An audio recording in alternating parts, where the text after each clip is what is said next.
Hello and welcome to another fun-filled edition of Adam's Music Box, where today it's all about the great drummer Cozy Powell. He was born at the end of December, so we didn't get to celebrate his posthumous birthday during Christmas, but now we will. Now, Cozy is a much-loved drummer, both among music fans in general and among drummers themselves. He was known for being a particularly fast drummer, particularly his snare drum rolls. He was really, really fast. But I remember him most for being incredibly versatile. Now, the wider world first got to meet Cozy in a musical sense when he played with the Jeff Beck Group. And this was the lineup that had the wonderful jazz pianist Max Middleton in it. Really, really a strong lineup.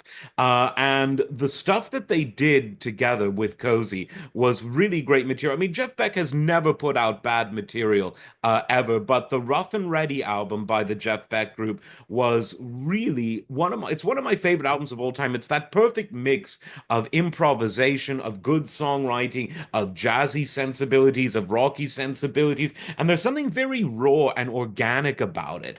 And to think that it was done at the very beginning of the 70s, when fusion was just sort of becoming a really big thing.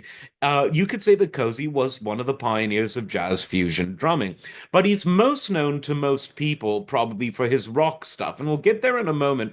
But if you are into the sort of more fusiony side of things, definitely check out his album Over the Top from 1979. What an album.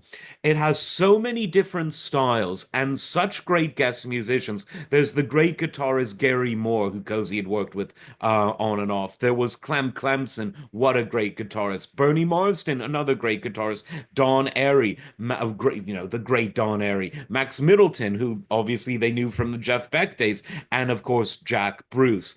Now, with a lineup like that and produced by the very much beloved producer Martin Birch, you cannot go wrong. I think it's still somewhat out of print on most streaming services.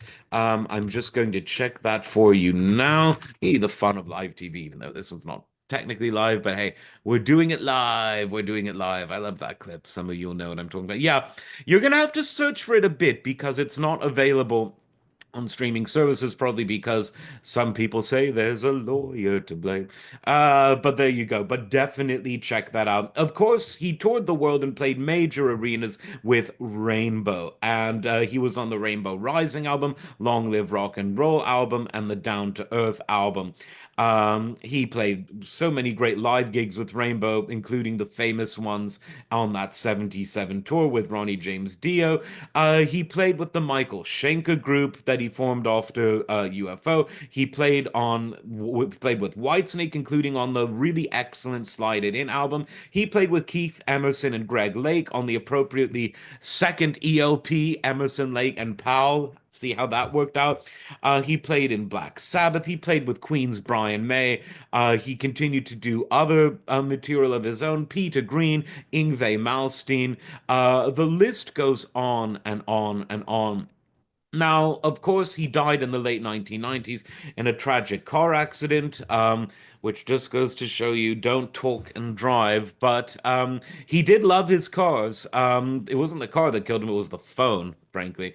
But at one point in the mid 70s, he actually thought of just quitting music and becoming a Formula One racing driver, which would have been interesting because, again, he was fast on the track, fast around the drum kit. But he went back to music and became an absolutely legendary drummer with a very distinct sound. Whether the highly produced sort of 80s sound that was applied to the drumming or the very raw and understated recording of the Jeff Beck drum sound, Cozy's unique touch really came through no matter what equalizations, effects, or production styles were applied to the music. He really was a true original in the way he approached the drums.